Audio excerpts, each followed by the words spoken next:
Welcome back to another episode of the Satoria Nicole Show. Today, I'm going to take you inside of an interview with A&R Jaggerworks. He has placed a lot of music. He's down there in Atlanta, and I had the pleasure of sitting down and speaking with him. So come with me and check that interview out.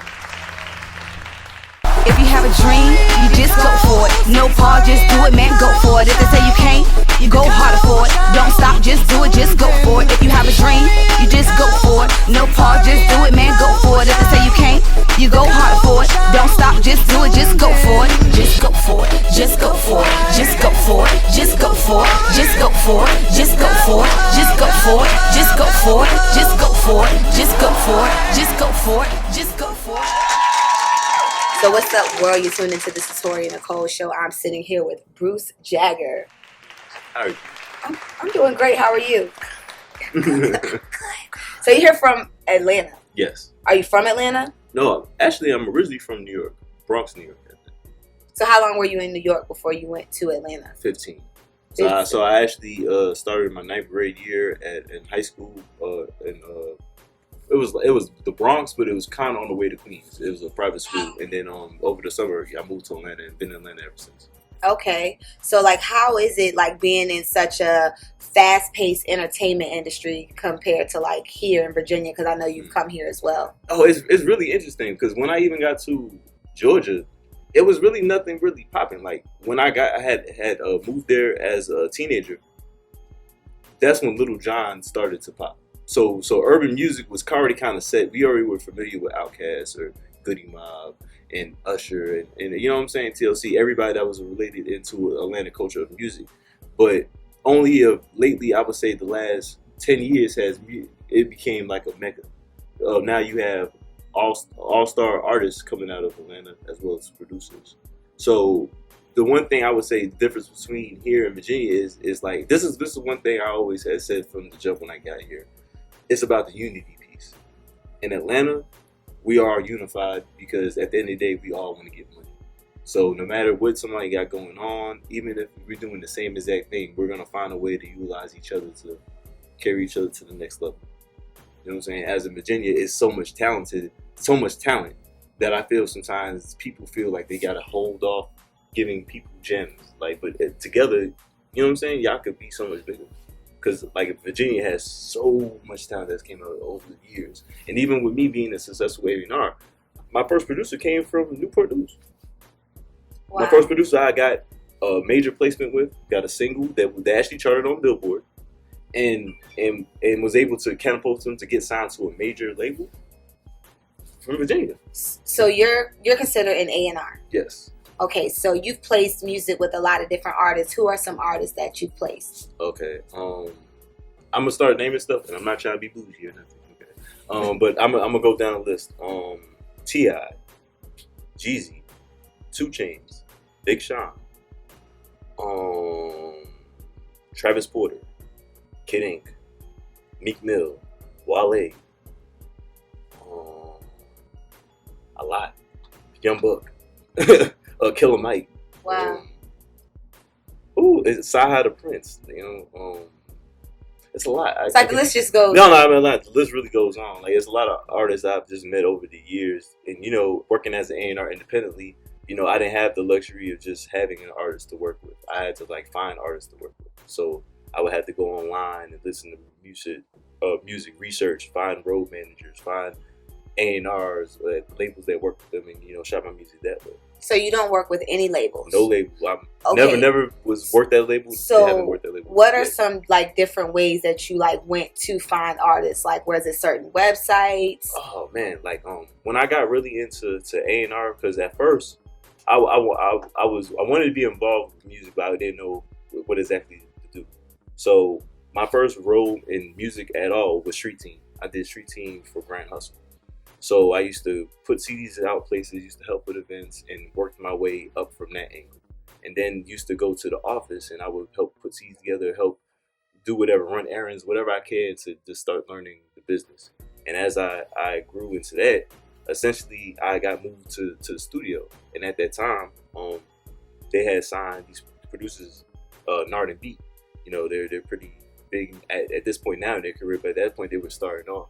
And through them, they gave me my nickname. They gave my Jaggerworks nickname, and pretty much, like I would say, ushered me into music and brought me around very credible artists and things. And I built a relationship with them and started working as their manager and helping them build their trenchwork brand. And from there, just flourished and kept relationships going. That's awesome. So why did they give you the nickname Jaggerworks?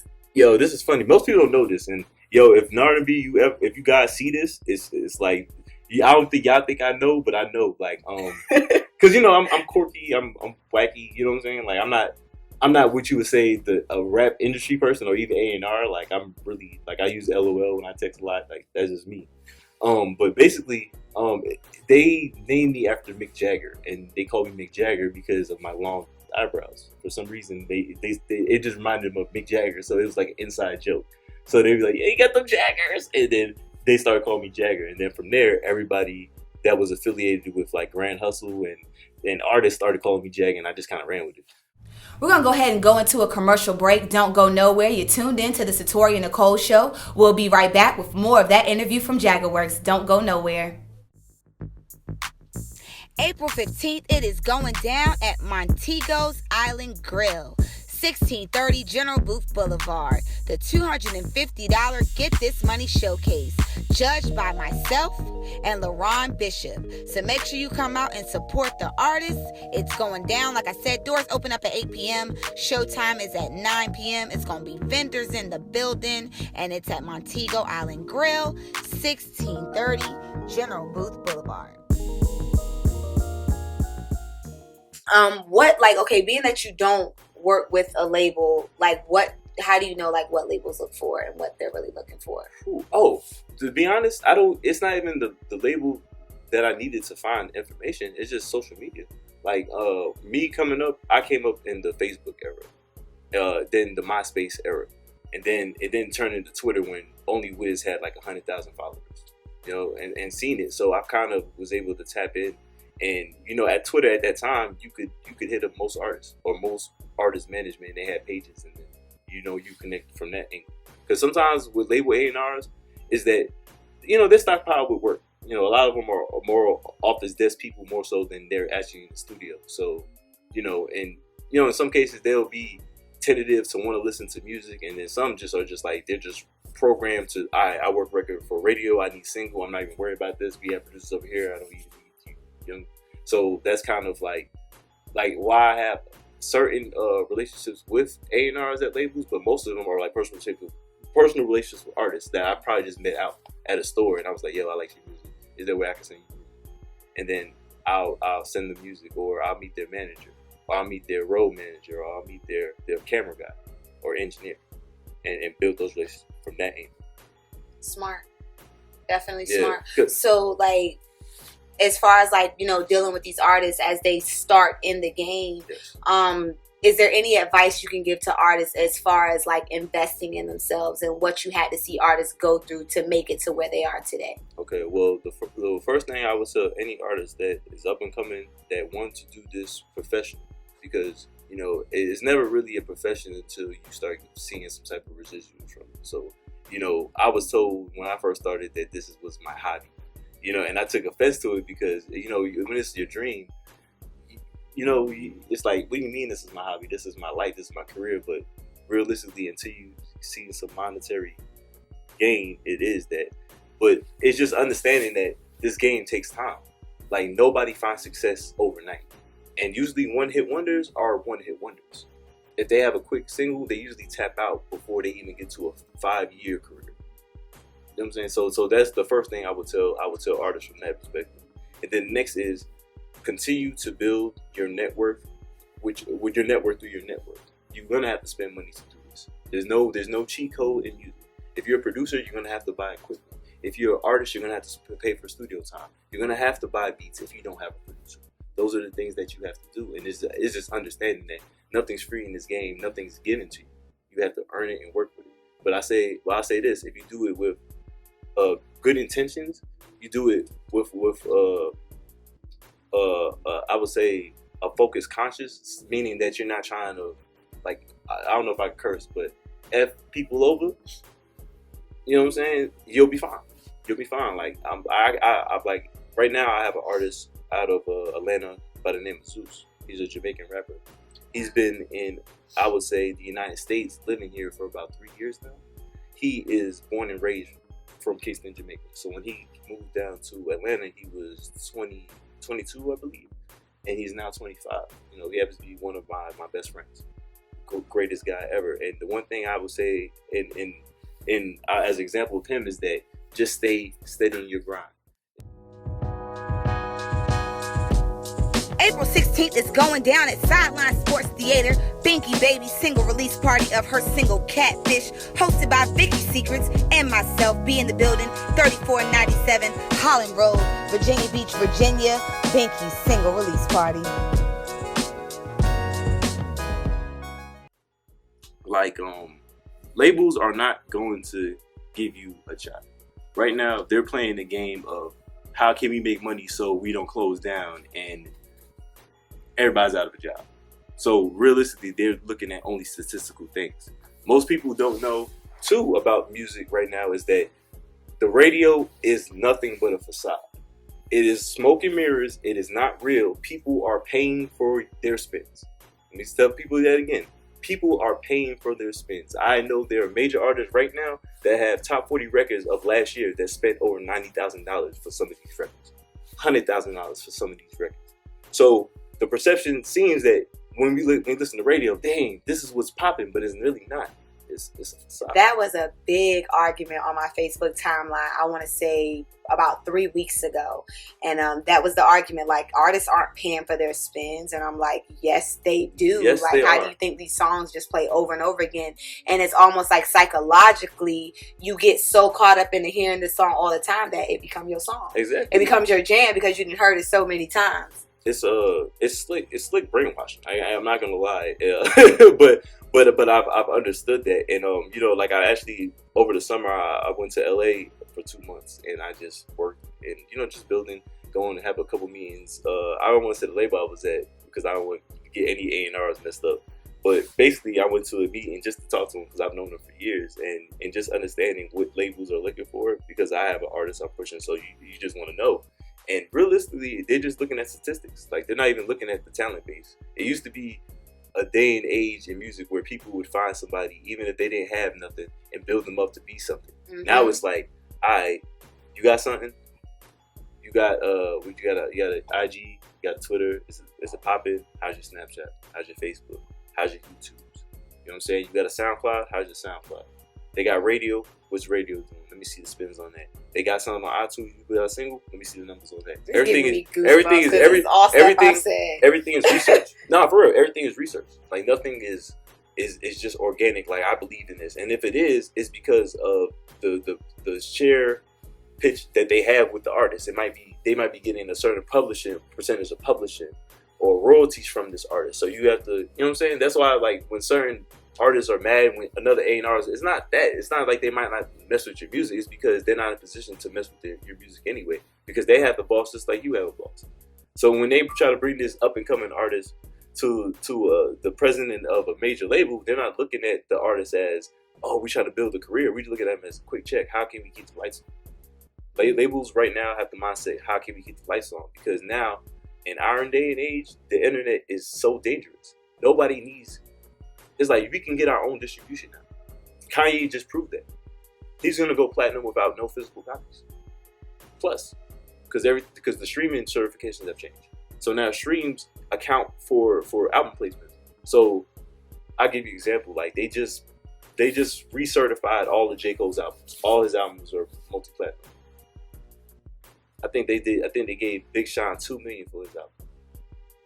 The physicals, I believe, were like in the 200s since he's dropped. And because of the online streams and people signing up for Spotify's and titles and Apple Music and things like that, the offset is changing everything. So the spectrum of music is changing. So now, like I said, the internet is dangerous. Like, artists have more opportunities to build for themselves than versus going to a label now. And basically being independent is better. Exactly. And the reason why I say that much is because of your fans. Your fans are the defining factor for anything that you do. Regardless if you're signed or not, they're going to be the ones that buy your music. They're going to be the ones that buy your merchandise. They're gonna be the ones that talk good about you to their friends. They have other friends talk about how good your music is and make them listen to it. That's how it goes. If you're ever in the Virginia area and you want to be a part of the Satoria Nicole live audience, go to SatoriaNicole.com and sign up. Make sure you go follow Misunderstood 757 on Instagram. That's 2 S's, and go cop her single My Life on iTunes and Google Play. Again, that's Misunderstood 757, y'all. The younger generation or the artists coming up understanding what this game is, because this game is moving so fast. It used to be something that would change up every 5 years. Every 5 to 10 years is always a cycle. The labels cut a whole bunch of people, them hire a whole bunch of people. It works the same. Now it's like it's changing every 8 months to a year. You know what I'm saying? Like I was talking to a friend of Samandi yesterday, and I had told him about the dab movement. And most people who's outside of Atlanta think this is a new thing. We've been dabbing for the last year. Actually, we're on the last limb of the dab. We're like so done with the dab that we probably only do it because it's still cool to do in that point moment, but it's not something that's a national phenomenon. What new dance is popping in Atlanta right now? Because everything is kind of faster than Virginia. It's still dab, but it's like now people are doing hybrid dab, so it's like dab with other dances tied to that. You know what I'm saying? So I'm just letting you know, just because like most people who are not in certain states, they don't know. They might think that's like relevant for now, and then I need to make a record like sounds like that. But realistically, it's like that record was probably made like 8 months ago.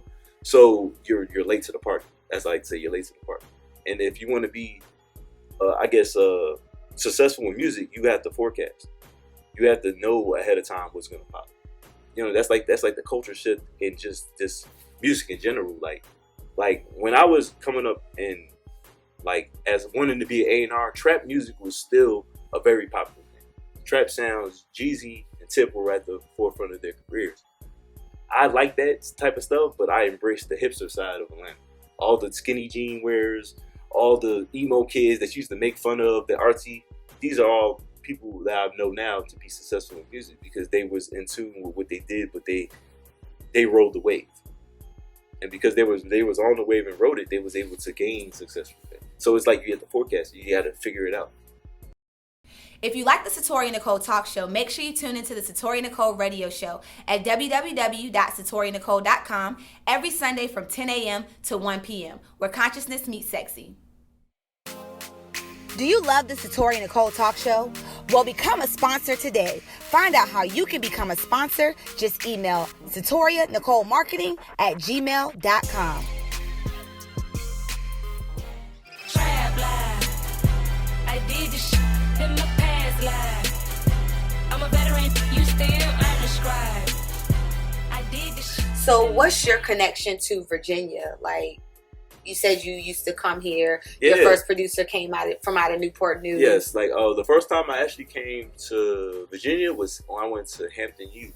I had to do, I believe it was a showcase, but it was a talent showcase. So they had me on the panel for the university, and I just like the vibe of the people that was there. As far as me finding KB, who came out of Newport. He was at a beat battle that I was actually judging in Atlanta, and he didn't win. He didn't win the event or anything. He actually came in, I believe, third. And it was something about his music that he was making. It reminded me of something that Luda and DTP was doing back in the early 2000s. But he was adding certain 808s and cool scratch sounds to give it some type of fun twist to it. And at that time, I was working with Travis Porter. Like Tip had just went to jail, so I'm like, trying to get these beats for Tip, and he's locked up. Well, yeah, I'm gonna work with. So, CEO Charlie, who runs Street Execs, like the founder of Street Execs, 2 Chainz's manager. I had met him through a studio session with Travis Porter and R&B. He had called me one day, and he's just like, Jag, like, how do you feel about working with Travis Porter? And at that time, I didn't know what they was gonna become. I didn't know anything. I just was like, yo, they cool. They from the East Side. I'm from the East Side. They seem like they cool kids. I don't really understand the party stuff because I'm worried about trap and sonically Jeezy sounding shit. So it was something that I wasn't even like ready for. So I remember my first session. I went with them. I got up with them. The first record they ever did was like "Make Me Sick." It was "Make Me Sick," and it ends up being a record that is like Atlanta classic now. Like that's one record I know, and even Khalif might not even know it. They still play that record to this day. They still play "You Don't Know About It" to this day. You know? So that was like my introduction to like Virginian, just the music sound. Like I've always been a fan of just Virginia music because of Pharrell. Like I felt like the Neptunes played a great influence in my life. Like Timbaland was great, but as somebody that I would say that inspired me musically to like pursue it more so, like Pharrell was Pharrell because it was so sonically different from what was going on. You know, I'm from Bronx, New York. You know, most cases people listen to like Big Pun, Jay-Z, of course, Nas. You know, all the great New York rappers, but you know, like even in a diverse area of the Bronx where I was at, my friends listen to Outkast, they listen to Eminem, they listen to Bob Marley. You know, they listen to everything. So it kind of made it easier to be open to listening to music. So when I got to Atlanta, it was pretty much the same thing. It was just a different experience because it was more Southern based. Look at me, look at my bra. I said, in case you ain't know, now you know where to go. Charms on my arm like my pop got the blow. I lean on the mic like a smooth criminal. On the cover of Vogue, now watch me cover this Vogue.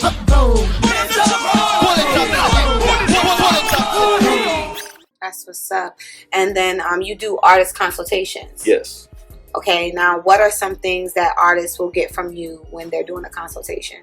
Well, for one, they'll definitely get an idea on how to brand themselves because that's the one area that I feel everybody forgets about with doing music and trying to excel to a superstar status is about the brand. The brand is everything.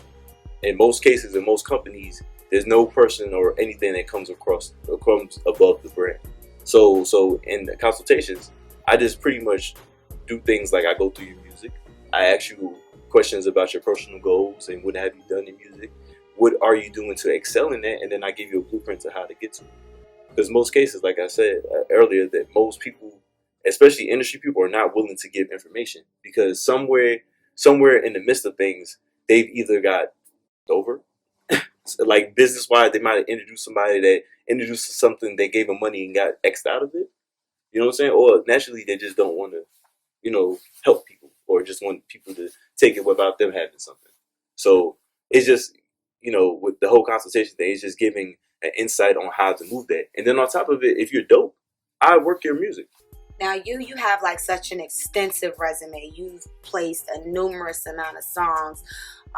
What advice can you give to artists as far as getting the consultation from the right person? Oh man, that's so important. It's like it's understanding what area of music you're trying to learn or trying to figure out. Because it's like if you're an artist and you're getting going with a DJ is very important. You know what I'm saying? But he might be important from the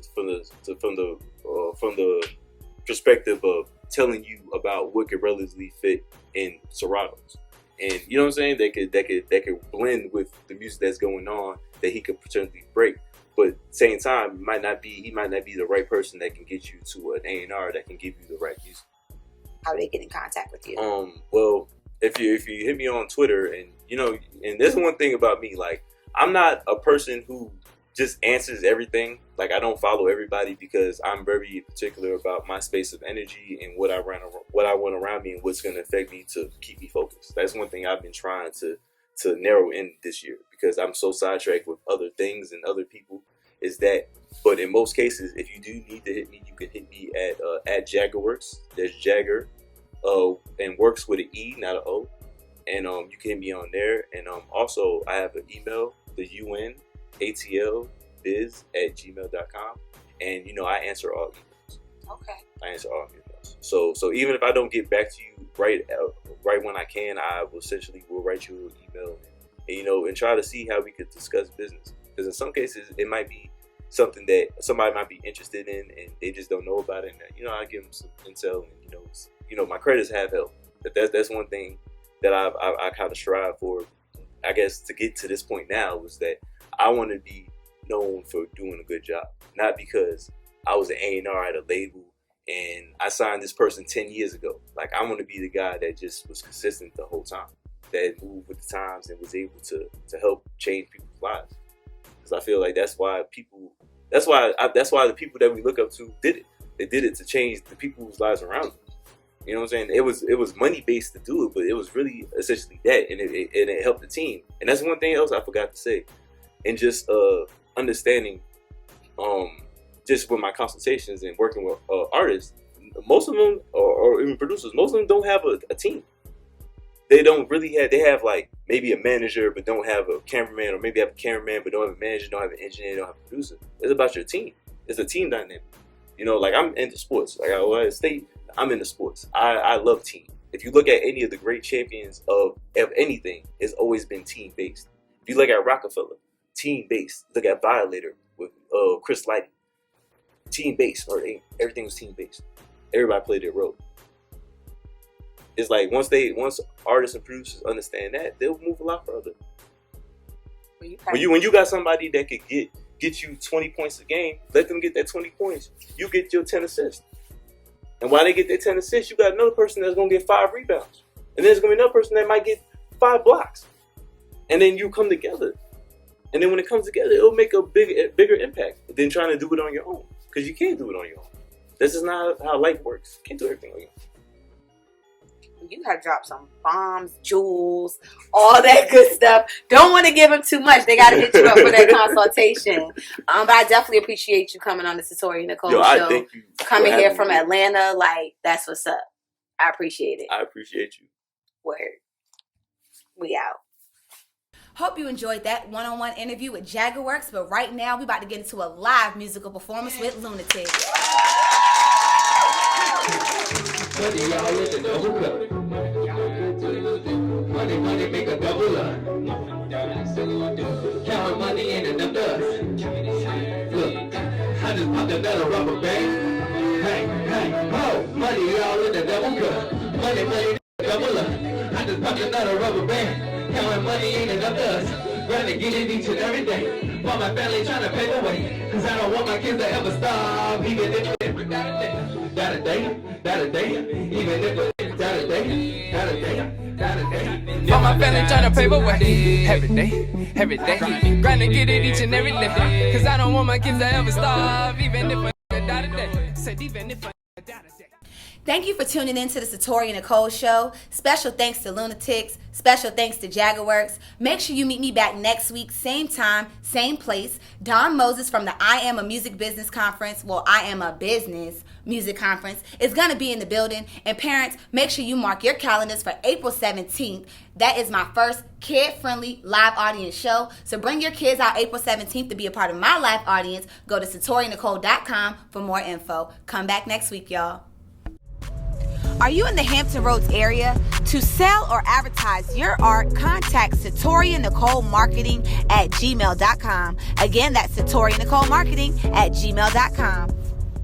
If you have a dream, you just go for it. No pause, just do it, man, go for it. If they say you can't, you go harder for it. Don't stop, just do it, just go for it. If you have a dream, you just go for it. No pause, just do it, man.